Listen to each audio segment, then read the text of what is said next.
throughout my year and a half working in an elementary school, I never saw Chinese Canadians mentioned at all. They're completely erased from history. So I came into this course with a perspective to gather information and knowledge so I could share it with my district.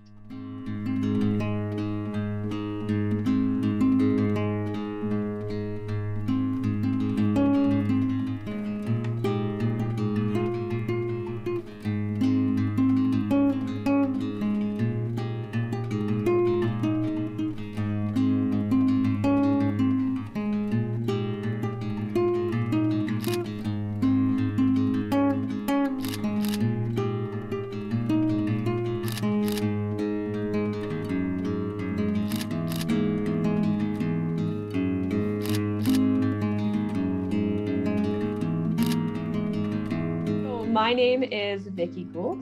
I am a VIU alumni. I am an Indigenous education worker at a small rural school. And what I loved about doing the field school, especially as an alumni, is I got to do a project that was applicable for what my life is now.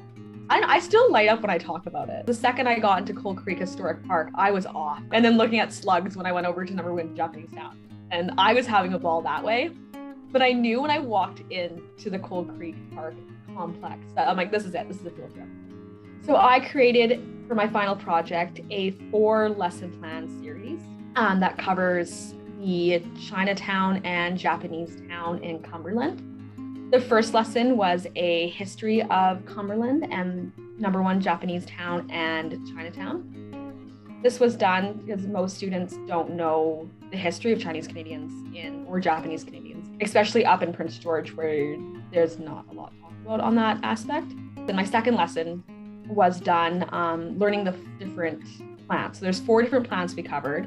And so in the lesson plan, I would bring samples of the 4 plants into the classroom. I would show the students what they look like, how to identify them, and then the students were supposed to draw a picture of the plant so they could identify it easier when we went out to the 2 towns. The third plan would be to actually take the students out to Chinatown and number 1 Japanese town in Cumberland to meet and experience the 2 areas.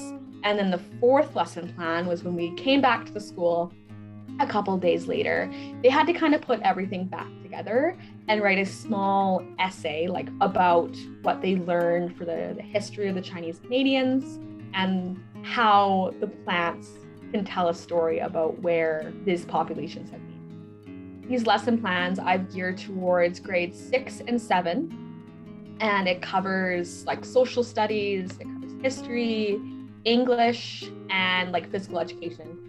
So I have sent my teaching resource to the Victoria School District, the Nanaimo Ladysmith School District, and the Cowichan Valley School District, and the Comox Courtney School District as well. And I actually have 3 schools interested in the spring to go out to the Cold Creek Historic Park and try it, which is cool.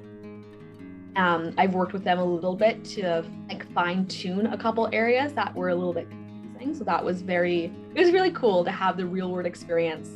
Yeah, it was humbling. I had one lady email me back and she's like, I have no idea who you are, but this is awesome. Can you come teach it? I'm working with my school district and I'm working with her to include more Indigenous content into it so we could marry the 2. So I will actually fly down for one of their Pro D days and lead teachers on this. Currently, I'm an Indigenous education worker, but I'm working towards getting my teaching degree. And the BC curriculum has a heavy focus on incorporating different Canadians' views.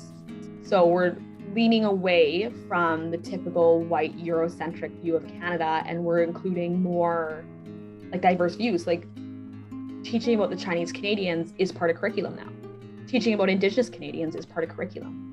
Throughout my year and a half working in an elementary school, I never saw Chinese Canadians mentioned at all. They're completely erased from history. So I came into this course with a perspective to gather information and knowledge so I could share it with my district.